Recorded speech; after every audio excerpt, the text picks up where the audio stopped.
হয়, এই মুহূৰ্তত মই উপস্থিত আছোঁ পূৰ্বৰ খুমটাই বিধানসভা সমষ্টি আৰু বৰ্তমান নৱগঠিত ডেৰগাঁও বিধানসভা সমষ্টিৰ অন্তৰ্গত পশ্চিম ব্ৰহ্মপুত্ৰ গাঁও পঞ্চায়তৰ কোবাল গাঁৱত।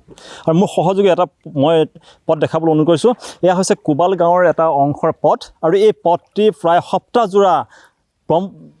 সপ্তাহজোৰা গেলাবিল নদীৰ বাঢ়নিৰ পানীৰ ফলত প্লাবিত হৈছে। আৰু এইসকল যিসকল লোক আছে, এই লোকসকলৰ এই পথেৰে তেখেতসকলে গোটেই সপ্তাহিক তেখেতসকলে অহা যোৱা কৰিব লগা হৈছে। কিয়নো ক'ব লাগিব যে এইটো বান হৈছে তেখেতসকলৰ দ্বিতীয়টো বান। এই দ্বিতীয়টো বানতো দেখিবলৈ পোৱা গৈছে এনেদৰে এই যিসকল লোক আছে, এই লোকসকলে বিভীষিকাময় পৰিৱেশত বিৰাজ কৰিছে। যিসকল লোক আছে, এই সকলো লোকসকল কৃষিৰ ওপৰত নিৰ্ভৰশীল লোক, আৰু ক'ব লাগিব এই লোকসকলৰ যিসমূহ কৃষি কৰ্ম আছিল, সেই সমূহ কৃষি কৰ্ম তেখেতসকলৰ পানীত বুৰ গৈছে। যি ধান খেতি কৰিছিলে, যি শাক পাচলি খেতি কৰিছিলে, যি কচু খেতি কৰিছিলে বা অথবা কুঁহিয়াৰ খেতি কৰিছিলে, সকলো পানীৰ তলত বুৰ গৈ আছে। কিন্তু ক'ব লাগিব ইয়াত বৰ্তমানে উপস্থিত হোৱা নাই অসম চৰকাৰ ব্যাগুম চৰকাৰী যিসমূহ বিভাগ আছে সেই বিভাগসমূহ। কিয়নো এই অঞ্চলত দেখা পোৱা গৈছে যে যিসকল পশুধন আছে, সেই পশুধনৰ খাদ্যৰ অভাৱ হোৱা দেখা গৈছিল। যিসকল লোক আছে, লোকসকলৰ যাতায়াতৰ অসুবিধা হোৱা গৈছিল। কিন্তু সততে উল্লেখ কৰি থকা অসম চৰকাৰৰ যিসমূহ পথ নিৰ্মাণ কৰাৰ ব্যৱস্থা কৰা হৈছিল, যিসমূহ উন্নতিকৰণ কৰা হৈছিল বুলি উল্লেখ কৰিছে, কিন্তু দেখা পোৱা গৈছে ইয়াৰ সম্পূৰ্ণ বিপৰীত ছবি। মোৰ সহযোগী সামগ্ৰিক পৰিৱেশটো দেখাব। এনেদৰে সেই পথটি এই মানুহে অহা যোৱা কৰিব লগা হৈছে, জনসাধাৰণে অহা যোৱা কৰিব লগা হৈছে। স্কুলৰ ছাত্ৰ ছাত্ৰীসকল আছে, যিসকল ৰোগীয়া লোক হৈছে, এই পথেদি আহিব লগা হৈছে। কিন্তু যিসকল চৰকাৰী ব্যাগুম বিভাগ আছে, সেই বিভাগসমূহে এই অঞ্চলত এতিয়াও ঢুকি পোৱা নাই। স্থানীয় প্ৰশাসন আছে, চক্ৰ বিষয়া এগৰাকী আছে, যিসমূহ চক্ৰ বিষয়াৰ যিসমূহ বিভাগ আছে, সেই বিভাগসমূহ বৰ্তমান উপস্থিত নোহোৱাৰ অভিযোগ তুলিছে স্থানীয় লোক আছে। মই তেখেতৰ পৰা পোনে জানিবলৈ চেষ্টা কৰিম।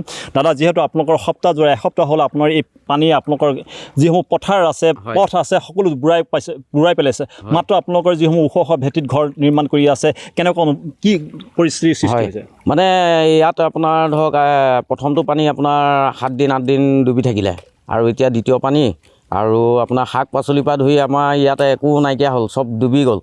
আৰু কুঁহিয়াৰ খেতি আছিলে কিছুমান, মানে আমাৰ ইয়াত চবতো কৃষক মানুহে হয়, আৰু ধান ৰুইছিলে কিছুমান মানুহে, ধান এইবিলাক মানে চব ডুবি আছে, কঠীয়া ডুবিলে। এতিয়া আপোনাৰ চলিবলৈকে মানে চিন্তা হৈ গৈছে। আৰু ইয়াত আপোনাৰ চৰকাৰী বিভাগৰ মানুহ আপোনাৰ এই ইলেকশ্যনৰ সময়ত আহে আৰু ভোটটো বিচাৰি, তাৰপিছত আৰু ইয়াত আৰু চাবলৈ কোনো মানে নাহে। আৰু মানে আহি পেলাই সেই যিখিনি মানে নিজৰ তেওঁবিলাকৰ স্বাৰ্থপ্ৰিয় মানুহ, সেইসকলৰ গৈ পৰা মানে ঘূৰি গুচি যায়। পানী নাই হোৱা বুলি কয়। আৰু আমাৰ আছে দুটা চেণ্টাৰ আছে, নামঘৰ গুৰি পৰা সিফালে আপোনাৰ ওখ জেগা, সেইটো ছাইডে আপোনাৰ কোনো প্ৰভাৱ নাই। শাক পাচলিৰ পৰা ধৰি ঘাঁহ পানীৰ পৰা ধৰি একো মানে অসুবিধা নহয়। আৰু আমাৰ এই ছাইডটো হ'ল আমাৰ দ, আৰু এই ছাইডলৈ চৰকাৰী মানুহ আহিলেও সেইখিনিৰ পৰা আপোনাৰ ঘূৰাই পঠিয়াই। যিসকল আপোনাৰ পশুধন আছে, পশুধনৰ কাৰণে যিসকল খাদ্য, পশু খাদ্য যোগান ধৰিছেনে চৰকাৰে? নাই ধৰা, একো নাই ধৰা, চাবলৈকে হোৱা নাই তেখেতসকল। তাৰমানে আপোনাৰ এনেকুৱা হৈছে, এতিয়া আপোনাৰ মই এতিয়া চাওক, আপোনাৰ গৰু 1 কিলোমিটাৰ আঁতৰত বান্ধিছোঁ। খেতি লগাইছিলোঁ, আপোনাৰ মানে জিকা লগাইছিলোঁ, জলকীয়া লগাইছিলোঁ, আপোনাৰ 1 বিঘা মাটি, সেইখিনিও চব ডুবি গ'ল। আৰু ধান খেতি 6 বিঘা মাটি, মোৰ মাটি কম, মানে 6 বিঘা মাটি এটা মানে লিজত লৈছিলোঁ, সেয়া ধান ৰুই কমপ্লিট হৈছিলে। এতিয়া চব পানীৰ বাবে যে পানী হৈছে, আপোনালোকৰ খেতি পথাৰ সম্পূৰ্ণ নষ্ট হৈছে, যিসমূহ পথাৰ হৈছে নষ্ট হ'ল। আৰু লগতে যিসমূহ কৃষি বিভাগ আছে, কৃষি বিভাগ বা যি চক্ৰ বিষয়াগৰাকী আছে বা মণ্ডলসকল আছে, কিবা খবৰ খাতি লৈছেনে? নাই লোৱা, কোনো নাই লোৱা। কোনো বিভাগৰ কোনোবা লোক আহিছিলে নেকি? নাই, কোনো নাই লোৱা। নিশ্চিতভাৱে ক'ব লাগিব, কিয়নো যে যিসকল অসম চৰকাৰৰ কৃষি বিভাগ আছে, যিসকল পশুপালন বিভাগ আছে, সেই পশুপালন বিভাগে বৰ্তমানে এইসকল দুৰ্ভগীয়া ৰাইজৰ কাষত তেখেতসকলৰ যিসমূহ গোধন আছে, গোধনৰ খাদ্য যোগান ধৰা নাই। তেখেতসকলৰ যিসকল লোক আছে, লোকসকলৰ অভাৱ অভিযোগৰ খবৰ নোলোৱাৰ অভিযোগ তুলিছে।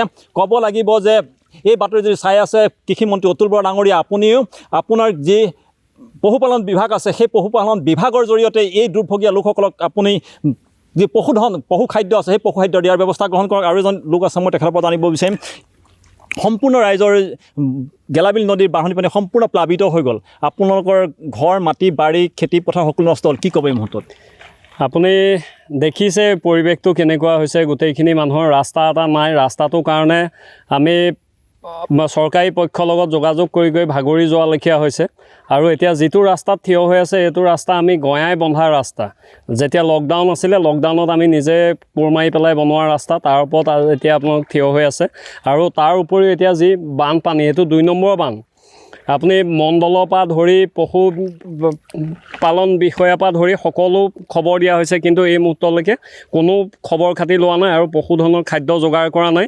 আৰু আটাইতকৈ মানে বেয়া লগা কথা কি, চৰকাৰী পক্ষতো অহা নাই ৰাজনীতিৰ যিসকল ৰাজনীতিক আছে তেখেতসকল যেনেকৈ বহাগৰ কুলি তেনেকৈ ইলেকশ্যন স্থানীয় বিধায়ক আহিছিলে নেকি? স্থানীয় পূৰ্বৰ বিধায়ক খুমটাই বিধান সমষ্টিৰ বিধায়ক মৃণাল শইকীয়া অথবা বৰ্তমানৰ বিধায়ক ভৱেন ভৰালী আহিছিল নেকি এই স্থানলৈ? কোনো এজন বিধায়ক এতিয়ালৈকে আমি দেখা পোৱা নাই। মই খবৰো দিছোঁ যে এনেকৈ বানপানী হৈছে, তথাপিতো কোনো এজন বিধায়ক এই মুহূৰ্তলৈকে দেখা পোৱা নাই। হয়, নিশ্চিতভাৱে ক'ব লাগিব পূৰ্বৰ স্থানীয় বিধায়ক মৃণাল শইকীয়া এই স্থানত উপস্থিত নোহোৱাৰ অভিযোগ তুলিছে। বৰ্তমানৰ বিধায়ক ভৱেন ভৰালীও এই স্থানত উপস্থিত হৈ যিসকল দুৰ্দশা লোক আছিলে দুৰ্দশা লোকসকলৰ খবৰ খাতি নোলোৱাৰ অভিযোগ তুলিছে। আমিও আহ্বান জনাম, যদি এই বিধায়ক দুয়োগৰাকী বিধায়কৰ মৃণাল শইকীয়া আৰু ভৱেন ভৰালীয়ে যদি NB নিউজৰ বাতৰি চাই আছে, আপোনালোকে আহক। আমি আহ্বান জনাইছোঁ আপোনালোকে আহক আৰু এই দুৰ্ভগীয়া লোকসকলৰ দুখৰ সমভাগী হওক।